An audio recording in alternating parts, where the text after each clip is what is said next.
हिंदू धर्म में 18 पुराण हैं। सभी पुराण हिंदू भगवानों की कहानियां बताते हैं। भगवान शिव के बारे में भी कई सारी धारणाएं और कहानियां प्रचलित हैं और ये कहानियां इसलिए अलग होती हैं क्योंकि जो लोग भगवान शिव की आराधना करते हैं और उन्हें सच्चे दिल से चाहते हैं वो खुद ही उनकी छवि गढ़ लेते हैं।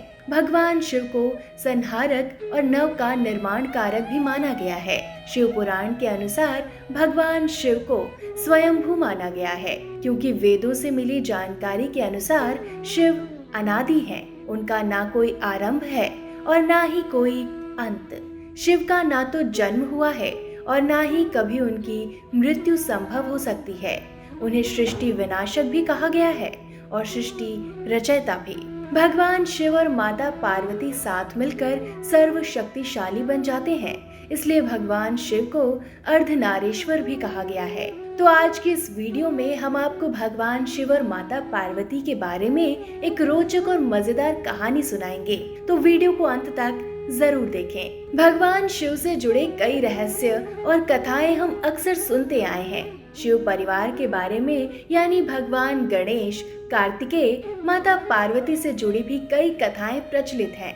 लेकिन शायद आप ये नहीं जानते होंगे कि भगवान शिव की एक बहन भी थी जिनका नाम असावरी देवी था। आपने ननद भाभी की नोकझोंक तो कई बार सुनी होगी और ये मतभेद आजकल काफी सुनने में आता ही है। आम लोग तो क्या, देवी देवता भी पारिवारिक नोकझोंक से बच नहीं पाए हैं। ऐसे ही शिव की बहन असावरी देवी और माता पार्वती से जुड़ी एक अद्भुत कथा प्रचलित है। पौराणिक कथा के अनुसार जब माता पार्वती भगवान शिव से विवाह कर कैलाश पर्वत पर आई थी, तब वो कई बार उदास और अकेला महसूस करती थी। उन्हें अपने घर परिवार की याद सताती थी। भगवान शिव तो अंतर्यामी हैं। उन्होंने माता पार्वती के मन को पढ़कर उनकी उदासी का कारण तो जान लिया, लेकिन फिर भी उन्होंने पार्वती जी से उनकी उदासी का कारण पूछा।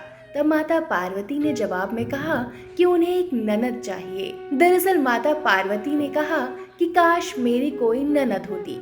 भगवान शिव ने उनसे पूछा कि क्या ननद के साथ तुम निभा पाओगी? तो इस सवाल के जवाब में देवी पार्वती ने कहा, ननद से मेरी क्यों नहीं बनेगी? अगर वो होती तो मेरी बहन जैसी होती और मैं उसके साथ अपने सभी सुख दुख दर्द बांट पाती। तब भगवान शिव ने माता पार्वती से कहा, ठीक है, मैं तुम्हें एक ननद लाकर देता हूँ। अब भोलेनाथ ने अपनी माया से एक स्त्री को उत्पन्न किया। वो स्त्री बहुत ही मोटी और भद्दी थी। इतना ही नहीं, वो बेहद विचित्र से दिखाई देती थी। उसके पैर भी फटे हुए थे। भगवान शिव ने माता पार्वती से कहा, ये लो देवी, आ गई तुम्हारी ननद। इसका नाम असावरी देवी है। माता पार्वती अपनी ननद को देखकर बहुत खुश हुई। वो जल्दी जल्दी उनके लिए भोजन का प्रबंध करने पहुंच गईं। असावरी देवी ने स्नान के पश्चात भोजन की मांग की तो देवी पार्वती ने स्वादिष्ट भोजन उनके सामने परोस दिया।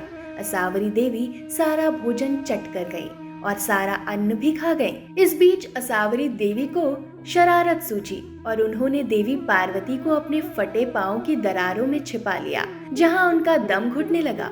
जब भगवान भोलेनाथ वापस आए तो अपनी पत्नी को ना पाकर बहुत चिंतित हुए। उन्होंने असावरी देवी से पूछा कि कहीं ये तुम्हारी चाल तो नहीं है। इस पर असावरी देवी मुस्कुराने लगी और पार्वती जी को अपने पैरों की दरारों से आजाद कर बाहर निकाल दिया। आजाद होते ही देवी ने कहा, हे भोलेनाथ, कृपा कर ननद को अपने ससुराल भेज दें। अब हमसे और धैर्य नहीं रखा जाता। भगवान शिव ने जल्द ही असावरी देवी को कैलाश पर्वत से विदा कर दिया। इस घटना के बाद से ही ननद भाभी के बीच छोटी छोटी तकरार और नोकझोंक का सिलसिला शुरू हो गया, जो आज तक चल रहा है। बता दें कि भगवान शिव और पार्वती का विवाह आसान नहीं था। राजा दक्ष प्रजापति की पुत्री दाक्षिणी को कैलाश पर रहने वाले बैरागी शिव से प्रेम हो गया और उन्होंने उनसे विवाह कर लिया, लेकिन पिता को ये मंजूर नहीं था। पिता ने जब एक बार उनके पति का अपमान किया तो वो अपने पति का अपमान सह नहीं पाई और उन्होंने पिता के ही यज्ञ में कूदकर खुद को भस्म कर लिया। ये सुनकर भगवान शिव को अपार दुख और क्रोध हुआ। उन्होंने वीरभद्र को भेजकर राजा दक्ष के यहाँ विध्वंस मचा दिया। वीरभद्र ने दक्ष की गर्दन उतारकर शिव के समक्ष रख दी। शिव का क्रोध बाद में अपार दुख में बदल गया और वो अपनी पत्नी का शव लेकर जगत में घूमते रहे। जहाँ जहाँ माता सती के अंग या आभूषण गिरे वहाँ वहाँ शक्ति पीठ स्थापित हो गए। इसके बाद शिवजी अनंत काल के लिए समाधि में लीन हो गए।